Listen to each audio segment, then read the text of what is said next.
नमस्कार दोस्तों। UP DElEd second semester का एग्ज़ाम जो है 3 अप्रैल से शुरू हो रहा है। उसके लिए हम लोग आज जो है चतुर्थ प्रश्न पत्र गणित का होता है, डीएलएड द्वितीय सेमेस्टर चतुर्थ प्रश्न पत्र गणित, इसके हम लोग जो है 50 प्रीवियस ईयर क्वेश्चन जो बहुविकल्पीय हैं उनको आज हम लोग यहाँ पर सोल्यूशन उनका करने वाले हैं। और ये वीडियो आप लोगों के लिए बहुत ही इंपॉर्टेंट है क्योंकि आपको सोल्यूशन जो ऑब्जेक्टिव क्वेश्चन है इनके कहीं पर नहीं मिल रहे होंगे और यहीं से आपको क्वेश्चन 5 जो हैं आपके ऑब्जेक्टिव जो आते हैं वो आपको एग्ज़ाम में देखने को मिल जाएंगे। एक एक करके हम लोग सारे क्वेश्चंस को बहुत ही आसानी से बहुत ही सरल भाषा में इसको कवर कर लेंगे, तो आप लोग वीडियो को लास्ट तक ज़रूर देखिएगा। और अगर आप लोग बोलेंगे तो जो यहाँ पर लघुत्तरीय और अति लघुत्तरीय जो प्रश्न हैं उनको भी हल करके आपको प्रोवाइड करा दिया जाएगा। तो आइए शुरुआत करते हैं बिना देरी किए हुए। अगर आप लोग चैनल पर पहली बार जुड़ रहे हो तो चैनल को जरूर सब्सक्राइब करें। अगर आप लोगों के पास अगर बुक है पवन डीएलएड की बुक अगर आपके पास है तो उसको आप लोग खोल लीजिए और यहाँ पर मैं आपको एक एक करके सोल्यूशन उसके बताता हूँ। पहला क्वेश्चन है ऋण पूर्णांक संख्या है। तो फर्स्ट क्वेश्चन हमारा जो है ऋण पूर्णांक संख्या यानी कि निगेटिव नंबर। ऋण का मतलब क्या है? निगेटिव, और पूर्णांक का मतलब इंटीजर। तो हमारा निगेटिव इंटीजर कौन सा है? तो आप लोग देख पा रहे होंगे, ये देखो अपॉन में लिखा हुआ है तो ये नहीं होगा इंटीजर, ये अंडर रूट में है तो ये भी नहीं और ज़ीरो भी नहीं है। तो ऑप्शन बी जो है हमारा वो सही हो जाएगा।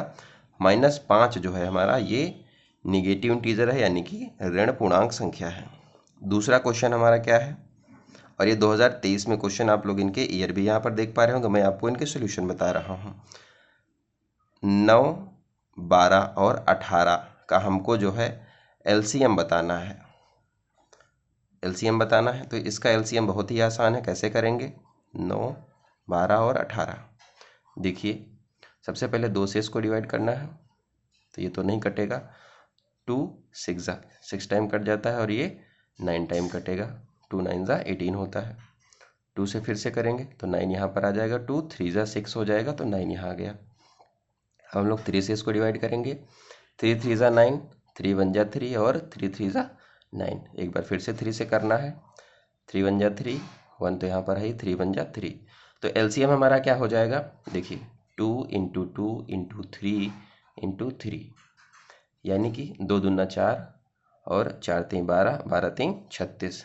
36 जो है हमारा ये आंसर हो जाएगा। तो ऑप्शन बी जो है दूसरे का हमारा सही है 36। एलसीएम के क्वेश्चन आपको हर एग्जाम में देखने को मिलेगा। एक क्वेश्चन आपका 1 नंबर यहाँ से पक्का समझ लीजिए आप लोग। तीसरा क्वेश्चन है निम्नलिखित में से कौन परिमेय संख्या नहीं है? परिमेय संख्या क्या होती है आप लोग को मैं थोड़ा सा बता देता हूँ। परिमेय संख्या, परिमेय और अपरिमेय 2 संख्याएं होती हैं। तो देखिए परिमेय संख्या क्या है, यही आपको एग्जाम में पूछता है। परिमेय संख्याएं जो हैं जिनको हम लोग P/Q के फॉर्म में लिख सकते हैं, और यहाँ पर Q जो होता है ये जो है 0 के बराबर नहीं होना चाहिए। ये आप लोग ध्यान रखिएगा, मतलब डिनोमिनेटर में 0 ना हो यहाँ पर। तो वो संख्याएं जो हैं परिमेय संख्या होती हैं। तो यहाँ पर आप ऑप्शन में देखिए 22/12 यहाँ पर अपॉन में लिखा हुआ है तो ये कट भी जाएगा। तो परिमेय संख्या नहीं है पूछा गया है, तो ये परिमेय संख्या है। यहाँ पर अगर पॉइंट हटा देंगे तो यहाँ पर भी कुछ नीचे आ जाएगा तो ये भी परिमेय संख्या हो जाएगा। यहाँ पर 5/√36 है तो √36 है तो ये 6 हो जाएगा। 5/6 आ जाएगा यहाँ पर तो ये भी परिमेय संख्या है। लेकिन पाई जो है, पाई जो हमारा होता है ये होती है अपरिमेय संख्या यानी कि इरेशनल नंबर। पाई क्या है? अपरिमेय संख्या, ध्यान रखिएगा। तो हमारा आंसर जो है वो पाई हो जाएगा। और ये क्वेश्चन आपको 2-3 बार पूछा गया है, अगली बार भी हो सकता है पूछ लिया जाए। तो ध्यान रखिए कि जो पाई है ये क्या है? अपरिमेय। हमसे गलत पूछा गया था तो गलत ही, हमारा ऑप्शन सी जो है ये सही है। क्वेश्चन नंबर 4 क्या कहता है? 9.5 का स्क्वायर, इसका मान हमको बताना है। तो मान इस बताना का, तो यहाँ पर स्क्वायर में दिया हुआ सबसे सिंपल है। 9.5 को हम लोग 2 बार मल्टीप्लाई कर देंगे। देखो पॉइंट से पहले हमको कुछ लेना देना नहीं है, बाद में मैं बताऊंगा पॉइंट का क्या करेंगे। तो 5 × 25 के 5 हो गए, यहाँ पर 2 बचता है। 5 9 45 और 2 47 आ गया। इंटू 9 × 5 = 45 के 5, यहाँ पर 4 बचा और 9 9 81 और 4 85 आ गया।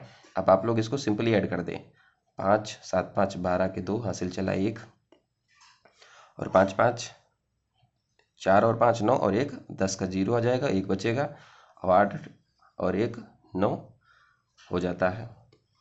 पॉइंट का मैंने बताया था आप क्या करेंगे, देखो यहाँ पर एक डिजिट के बाद पॉइंट है 1, यहाँ पर भी एक डिजिट के बाद पॉइंट है, तो 2 पॉइंट है, तो हम लोग 2 डिजिट के बाद यहाँ पर पॉइंट लगा देंगे, हमारा आंसर हो जाएगा 90.25। तो आ हमारा सही है ए, ऑप्शन ए जो है 90.25 फोर्थ का आंसर हो जाएगा। आगे देखते हैं, और ये क्वेश्चन 2023 में सारे आए हुए थे, तो बहुत इंपॉर्टेंट है। यहाँ ऐसे ही क्वेश्चन आपको नेक्स्ट बार भी देखने को मिल जाएंगे। अब फिफ्थ क्वेश्चन देखते हैं क्या है। वर्ग 45 से 50 तक, यहाँ पर 40 से 50 पूछ रहा है, इसका मध्य बिंदु क्या होगा, मध्य बिंदु यहाँ पर क्या होगा बताना है हमको। 40 से 45 है, तो हम क्या करेंगे, सिंपली इसको ऐड आपको कर देना है, 40 और 50 हो जाता है 90, 90 को 2 से भाग दे देंगे और हमारा निकल के आ जाएगा 45। तो यहाँ पर बीच में क्या आएगा 45, ये ध्यान रखिएगा, हमारा आंसर हो जाएगा 45, ऑप्शन बी सही है, ध्यान रखिए। अब क्वेश्चन नंबर 6 को देखते हैं। बहुत ही सिंपल क्वेश्चन है और बहुत ही आसानी से सॉल्व होते हैं। सबसे छोटा पूर्णांक है, सबसे छोटा जो है पूर्णांक पूछ रहा है, क्या हो जाएगा। अगर बात करें ऑप्शन की, तो यहाँ पर -1 होना चाहिए, ठीक, क्योंकि यहाँ पर इन्होंने इसको नहीं माना है, तो यहाँ पर हमारा -1 भी हो सकता है अकॉर्डिंग टू ऑप्शन। लेकिन अगर बात करें पूर्णांक की, तो कहाँ से कहाँ तक चलते हैं, संख्याएं कहाँ से होती हैं, एक 0 होता है, फिर आता है 1, और फिर संख्याएं चलती रहती हैं कहाँ तक, इन्फिनिटी तक। इधर अगर बात करें निगेटिव में, तो यहाँ पर -1 होता है, फिर इधर संख्याएं चलती हैं कहाँ तक, -इन्फिनिटी तक। तो सबसे छोटा पूर्णांक, अगर आप लोग ये भी जानते हैं, किसी भी संख्या में अगर मान लो वो -1 लिखा हुआ है जैसे, और बाद में लिखते हैं -4, तो इनमें छोटा कौन सा है, जो वैल्यू ज़्यादा है माइनस में वो छोटी होती है, तो -1 क्या है, बड़ा है, यहाँ पर ध्यान रखिएगा। तो इसी के अकॉर्डिंग -इन्फिनिटी जो है ये हमारा सबसे छोटा पूर्णांक हो जाएगा। तो ऑप्शन डी जो है ये सही हो जाएगा, इनमें से कोई नहीं, ठीक है। क्वेश्चन नंबर 7 की बात करें, तो क्वेश्चन नंबर 7 दिया हुआ है, उस समबाहु त्रिभुज का क्षेत्रफल कितना होगा जिसका परिमाप 3 मीटर है। परिमाप क्या होता है, यानी कि पेरीमीटर। परिमाप होता है सभी साइडों का सम, जो जितनी भी साइड होती हैं उनका सम होता है। और ट्रायंगल का जो परिमाप है वो क्या हो जाएगा, 3a होता है, ये मान लेते हैं साइड है हमारी, तो 3a जो हो गया हमारा परिमाप है। अगर हमको साइड निकालना, जैसे ये ट्रायंगल है, तो इसका परिमाप ये वाली साइड और ये इनका सम हो गया परिमाप, और ये होता है 3a। 3a दिया कितना है 3, यानी कि a हमारा कितना है 1, तो 1 हो जाएगा ये, और ये भी 1 और ये 1 हो गया, तो हमारा ये निकल के आ गया। अब हमसे पूछा है क्षेत्रफल, क्षेत्रफल यानी कि एरिया, क्षेत्रफल हमसे पूछा जा रहा है ट्रायंगल का। किस ट्रायंगल का है, समबाहु त्रिभुज का, मतलब इक्विलेटरल ट्रायंगल का हमको एरिया बताना है। तो ये होता है √3/4 क्या होता है, इंटू साइड स्क्वायर। साइड हमारी कितनी दी हुई है, साइड हम लोग देख पा रहे हैं कि हम लोग पहले ही देख चुके हैं, इंटू 1 दिया हुआ है, तो 1 से तो कोई लेना देना है नहीं, तो हमारा आंसर क्या हो जाएगा, √3/4 मीटर स्क्वायर। ये हमारा क्या है, आंसर हो गया, ध्यान रखिएगा। और यहाँ पर ऑप्शन कौन सा सही हो जाएगा, बी, √3/4 मीटर स्क्वायर हमारा 7 का आंसर है, ध्यान रखिए। नेक्स्ट क्वेश्चन की तरफ बढ़ते हैं। आप लोग जो है चैनल को अगर सब्सक्राइब ना किया हो, चैनल को सब्सक्राइब जरूर कर लेना, क्योंकि यहाँ पर मैं आपको बिल्कुल ही बहुत ही सिंपल तरीके से सारे क्वेश्चन को करवाने वाला हूँ। क्वेश्चन नंबर 8 को देखते हैं हम लोग। क्वेश्चन नंबर 8 कह रहा है, देखिए यहाँ पर, निम्न में अभाज्य संख्या है। अभाज्य संख्या मतलब जो और ना कट सके, सिंपल समझिए। 8 यहाँ पर कट जाता है किससे, 2 से भी कट जाता है, 4 से भी कट जाता है, ठीक है। 11 जो है यहाँ पर ऑप्शन सी में देखिए। 9 3 से भी कटता है, 9 से भी कटता है। यहाँ पर 6 जो है 2 से कटता है, 3 से कटता है। लेकिन ऑप्शन बी जो है 11 और 2 और 3 इनको और डिवाइड नहीं किया जा सकता है, आप लोग जानते हैं। अब आज ठीक है, इनको और नहीं काटा जा सकता है क्योंकि ये खुद से कट सकती हैं या फिर 1 से कट सकती हैं, इसके अलावा और ये किसी से नहीं कटेंगी, ध्यान रखिएगा। तो हमारा ऑप्शन बी सही हो जाएगा। क्वेश्चन नंबर 9 क्या कहता है देखिए। परिमेय संख्या -3/4 का योगात्मक और गुणात्मक प्रतिलोम क्या होगा, मतलब गुणात्मक प्रतिलोम माने के अपोजिट होता है, ध्यान रखिएगा। तो -3/4 है योगात्मक, यानी कि एडिशन में अगर इसको कर देंगे तो क्या हो जाएगा, +3/4 हो जाएगा।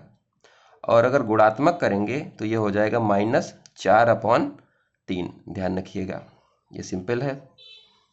तो हमारा आंसर क्या हो जाएगा, बी 3/4 और -4/3 हमारा आंसर हो जाएगा, ध्यान रखिएगा। ऑप्शन बी जो है वो सही है 9 का। क्वेश्चन नंबर 10 की बात करते हैं। क्वेश्चन नंबर जो हमारा 10 है उसको हम लोग देखते हैं क्या होगा। क्वेश्चन नंबर 10,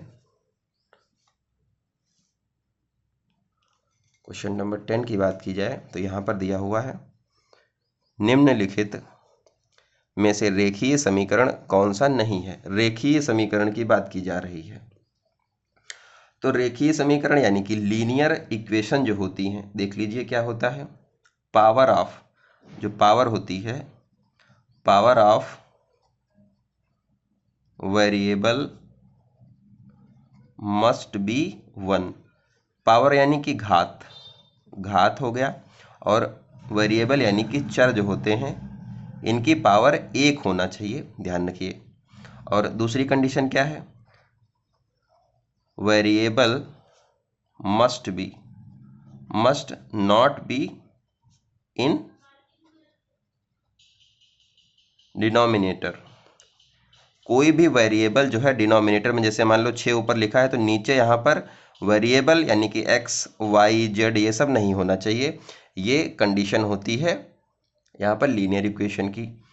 और तो ये समझ गए रेखीय समीकरण क्या होते हैं, जिसमें जो पावर होती है चर की वो 1 से ज़्यादा नहीं होनी चाहिए, और वेरिएबल जो होता है उसके डिनोमिनेटर में कोई भी वेरिएबल नहीं होना चाहिए, x, y, z कोई भी डिनोमिनेटर में ना हो। तो यहाँ पर आप लोग देखिए, यहाँ पर x + 8 = 27 दिया हुआ है, ठीक है। 3x - 5 = 2x + 8, ठीक है, रेखीय समीकरण है। यहाँ पर आप लोग देखिए 5x/5 है बराबर 6, तो ये भी अगर हम लोग इसको 5 को उधर ले जाएंगे तो x = 30 हो जाएगा। और अगर इधर देखें ये वाली c जो है हमारा सही है, क्योंकि यहाँ पर पावर आप लोग देख पा रहे होंगे c में क्या पावर है, 2x² + 3x - 5 = 0। तो पावर यहाँ पर 2 है, और हमने अभी आपको बताया कि जो यहाँ पर रेखीय समीकरण होते हैं उनकी पावर 1 होती है। तो यही वाला क्या है, गलत है, और ये है क्या, क्वाड्रेटिक इक्वेशन है, यानी कि द्विघात समीकरण है। तो हमारा सही आंसर हो जाएगा ऑप्शन सी, ध्यान रखिए। नेक्स्ट है क्वेश्चन नंबर 11 क्या कहता है, किसी ठोस द्वारा घेरे गए स्थान की माप कहलाती है। कोई भी ठोस चीज है, वो जो भी स्थान कवर करेगा उसको क्या कहते हैं, तो इसको कहते हैं वॉल्यूम, यानी कि आयतन। इसको क्या बोलते हैं, वॉल्यूम यानी कि आयतन कहते हैं। तो हमारा बी ऑप्शन जो है ये सही हो जाएगा। अब नेक्स्ट क्वेश्चन हम लोग देखते हैं, क्वेश्चन नंबर 12। क्वेश्चन बहुत ही सिंपल है, आप लोग आराम से इसको देखते चलिए और आपका यहाँ पर क्विक रिवीजन भी हो जाएगा। क्वेश्चन नंबर 12, -1 और 1 के बीच कितनी परिमेय संख्याएं प्राप्त हो सकती हैं। परिमेय संख्या की बात हो रही है, कितनी प्राप्त होंगी, ठीक है। तो परिमेय संख्या जैसे 1 है, -1 से लेकर 1 के बीच में यहाँ पर कितनी संख्याएं होगी पूछ रहा है, परिमेय संख्याएं। तो यहाँ पर तो अनंत संख्याएं होने वाली हैं, तो सिंपली हमारा आंसर क्या हो जाएगा, अनंत। अनंत संख्याएं होंगी। ये क्वेश्चन 2-3 बार आ चुका है, ध्यान रखिएगा। ऑप्शन सी सही हमारा हो जाएगा, क्योंकि यहाँ पर क्या है 9.9, 8.8 इस तरीके से बहुत सी संख्याएं होंगी। ठीक है, -0.8 -0.9 इस तरीके से हमारी संख्या यहाँ पर बहुत सी रहने वाली है, अनंत संख्याएं हो जाएंगी। क्वेश्चन नंबर 13 की बात करें। एक वर्ग की परिमाप 4 मीटर है, उसका क्षेत्रफल क्या होगा।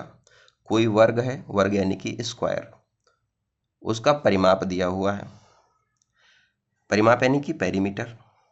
तो यहाँ पर देखिए परिमाप जो होता है किसका, वर्ग का, क्या होता है 4a, ये होता है। ठीक, और अगर मान लो ये दिया कितना है, ये 4a दिया हुआ है 4, तो a कितना हो जाएगा 1, मतलब एक साइड जो है 1 है, यहाँ पर a है, ये कितना हो जाएगा 1। और आपको पता है कि स्क्वायर की सारी साइड बराबर होती है, मतलब कि a जो है ये 1 ही होने वाला है चारों तरफ।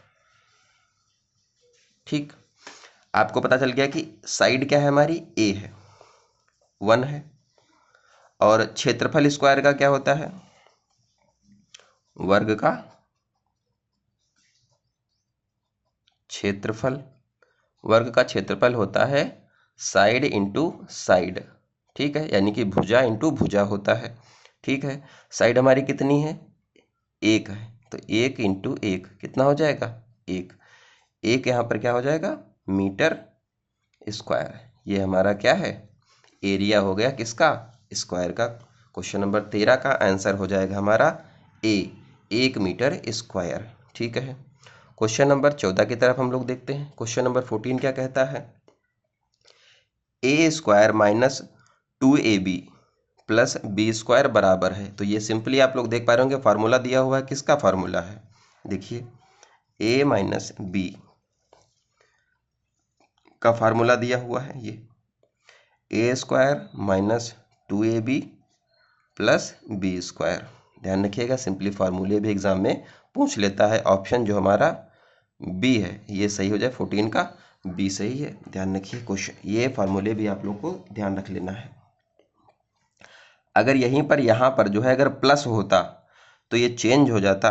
ठीक है, अगर ये प्लस होता तो ये क्या हो जाता, a² plus b² plus 2ab हो जाता। ध्यान रखिएगा, इस तरीके से भी पूछ सकता है।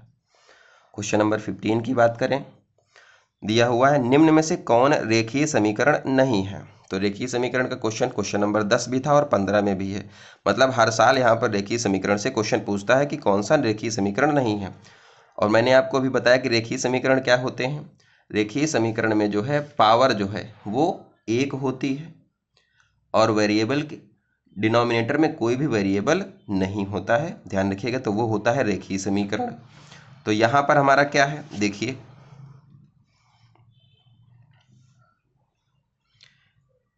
x, ये वाला तो रेखीय समीकरण है, क्योंकि यहाँ पर पावर क्या है 1 ही है, यहाँ पर भी 1 पावर है, यहाँ पर भी वही है।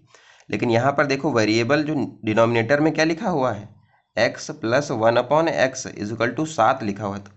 डिनोमिनेटर में मैंने बताया कि कोई भी वेरिएबल नहीं होना चाहिए रेखीय समीकरण में, तो ये हमारा क्या है क्वाड्रेटिक हो जाएगा। तो ये यही हमारा सही, क्योंकि ये गलत है।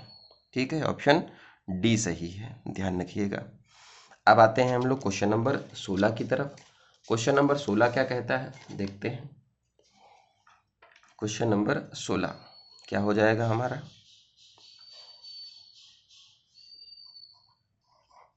एक त्रिभुज की भुजाएं 3 सेंटीमीटर, 5 सेंटीमीटर और 8 सेंटीमीटर हैं, तो त्रिभुज यहाँ पर कौन सा बनने वाला है। आपको मैं बता दूं कि अगर कोई भी ट्रायंगल अगर बनना है तो उसके लिए अगर मान लेते हैं ये ट्रायंगल हमारा है ए, बी और सी, तो इसके लिए 2 कंडीशन होनी चाहिए। एक कंडीशन क्या है कि 2 भुजाओं का सम जो है तीसरी वाली भुजा से ज़्यादा होना चाहिए। ठीक है, अगर हम लोग लेते हैं ए बी और उसके बाद plus B C, greater than किससे होना चाहिए, ए सी से। ठीक है, उसके बाद क्या है एक और ए सी और plus B C greater than A B C. मतलब दो भुजाओं का सम जो है वो तीसरी वाली भुजा से ज़्यादा होना चाहिए, तभी क्या है ट्रायंगल बनता है। ठीक। और यहाँ पर क्या देख रहे हो आप लोग, 3 दिया हुआ है, 5 है और 8 है। अगर 3 और 5 को ऐड करें तो 8 आता है, और 8 बराबर हो जाता है, तो इसका मतलब यहाँ पर कोई भी ट्रायंगल नहीं बन सकता है। तो हमारा आंसर जो है ऑप्शन डी सही हो जाएगा, कोई भी त्रिभुज यहाँ पर संभव नहीं है। ठीक है, क्योंकि अगर हम लोग इसको सम कर दें, 3 + 5 बराबर 8 हो जाता है, तो ये क्या हो जाएगा, एक रेखा में तीनों बिंदु आ जाएंगे, ध्यान रखिएगा। अब देखते हैं क्वेश्चन नंबर 17। क्वेश्चन नंबर 17 क्या कहता है, देखिए, निम्नलिखित संख्याओं में से प्राकृतिक संख्या है, प्राकृतिक संख्या कौन सी है, पूछा गया है प्राकृतिक संख्या कौन सी है। तो प्राकृतिक संख्या जो है हमारा, यानी कि नेचुरल नंबर पूछ रहा है। नेचुरल नंबर शुरू होते हैं कहाँ से, 1 2 3 और ये चलते रहते हैं इन्फिनिटी तक। तो नेचुरल नंबर यहाँ पर ये तो नहीं है, ये अंडर रूट में है, और 0 भी यहाँ पर नेचुरल नंबर में नहीं आता। तो हमारा 2 जो है वो सही हो जाएगा, ऑप्शन ए होता है। 0 कहाँ पर आता है, होल नंबर में, होल नंबर में आता है 0, यानी कि सारे नंबर आ जाते हैं। ये शुरू होते हैं 0 से 1 से, ठीक है, होल नंबर 0 से शुरू होते हैं। नेचुरल नंबर आपके 1 से शुरू होते हैं, और इंटीजर भी 1 से ही शुरू होते हैं, ध्यान रखिएगा। तो 2 हमारा आंसर हो जाएगा, ऑप्शन ए सही है 17 का। ठीक है, आगे देखते हैं। आगे क्वेश्चन नंबर 18 है, निम्नलिखित में से कौन सी परिमेय संख्या नहीं है। ये क्वेश्चन आपको अभी मैंने पहले भी बताया था, ये क्वेश्चन आ चुका है, परिमेय संख्या। ठीक है, यानी कि रेशनल नंबर जो है हमारे, कौन सा होगा, रेशनल नंबर के बारे में मैंने बताया था कि P/Q के फॉर्म में लिख सकते हैं, और Q जो है ये 0 नहीं होना चाहिए, वो होती है हमारी परिमेय संख्याएं। तो यहाँ पर ये देखो परिमेय संख्या है, ये भी पॉइंट हटा देंगे तो परिमेय संख्या बन जाएगा। ये तो दिया ही है, 5/√16 है, तो ये क्या हो जाएगा 5/4, ये भी दिया हुआ है, परिमेय संख्या है। पाई जो है हमारा, मैंने आपको बताया था कि क्वेश्चन 3-4 बार आया है, आगे भी आएगा अभी एक बार। पाई जो है हमारा परिमेय संख्या नहीं है, ध्यान रखिएगा। तो हमारा यही आंसर है। क्वेश्चन नंबर 18 हमारा हो चुका है। क्वेश्चन नंबर 19 की बात करते हैं। क्वेश्चन नंबर 19, निम्नलिखित में सर्व समीका है। सर्व समीका मतलब दोनों तरफ क्या है, ये बराबर होना चाहिए, दोनों तरफ बराबर होना चाहिए। तो मतलब यहाँ पर देखिए 2x + 3 = 5, तो ये बराबर नहीं है। यहाँ पर देखिए 4x = -2, 4x = 2x + 6, ये भी बराबर दोनों तरफ नहीं दिया है। यहाँ पर भी दोनों तरफ बराबर नहीं दिया हुआ है। बी में जो है बराबर दिया हुआ है, कैसे, आप लोग को मैं करके दिखा देता हूँ। x + 1 है और लिखा हुआ है 2x + 2। इसको यहाँ पर इक्वल टू जो है इसके इधर भी बराबर होना चाहिए, इधर भी बराबर होना चाहिए, वो हमारा होता है क्या, सर्व समीका, मतलब दोनों तरफ बराबर है। तो ये हो जाएगा 2x + 2 = 2x + 2। 2 को इससे मल्टीप्लाई करेंगे, फिर 2 को 1 से मल्टीप्लाई करेंगे, तो ये आएगा, और ये भी इधर दोनों तरफ बराबर हो गया। तो ये हमारा सही हो जाएगा, ऑप्शन बी सही है। क्वेश्चन नंबर 20 की बात करें। क्वेश्चन नंबर 20 क्या कहता है, 20 जो हमारा लिखा हुआ है 3 की पावर x + 2 = 81, और x का मान हमसे पूछा गया है। x का मान कैसे आएगा, यहाँ पर 3 है, हम लोग भी कुछ ऐसा करें कि यहाँ पर भी 3 हो जाए और कुछ की कुछ पावर में आ जाए, तो हमारा ये सॉल्यूशन आ सकता है। देखिए 3x + 2, और 3 की बात करें, 3 हमको बनाना है, तो 3 की पावर 4 अगर हम लोग करेंगे तो ये हो जाता है हमारा कितना, 81। ठीक है, तो ये हमारा 81 हो जाता है। और अब नीचे भी, यहाँ भी बराबर है, यहाँ भी बराबर, तो ऊपर की जो ये इसके बराबर हम लोग कर लेंगे। x + 2 = 4, तो x की वैल्यू कितनी हो जाएगी, 4 - 2, x 2 को इधर ले आएंगे, और ये हो जाएगा 2। 2 हमारा सही आंसर है, 20 का हमारा ए सही हो जाएगा, ध्यान रखिएगा। आगे हम लोग क्वेश्चन नंबर 21 की तरफ देखते हैं। क्वेश्चन नंबर 21,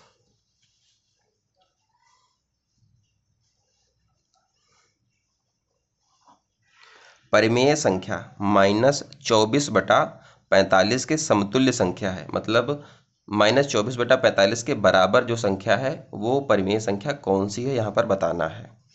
तो यहाँ पर देखिए, अगर इसको और अगर काटें हम लोग -24/45, अगर इसको हम लोग काटते हैं तो ये क्या 12/20 आएगा? नहीं आएगा, क्योंकि हमको पता है, देखिए 3 से हम लोग इसको कट करते हैं, 3 8 24, 3 15 तियाँ 45, तो ये कितना आ जाएगा? 15 आ जाएगा। माइनस में पहले से है तो कितना हो जाएगा? -8/15। तो ये हमारा आ जाएगा आंसर। तो ऑप्शन बी जो है हमारा सही है, 8/15 सही हो जाएगा, इसके बराबर है। ठीक है, क्वेश्चन नंबर 22 देख लेते हैं क्या कहता है।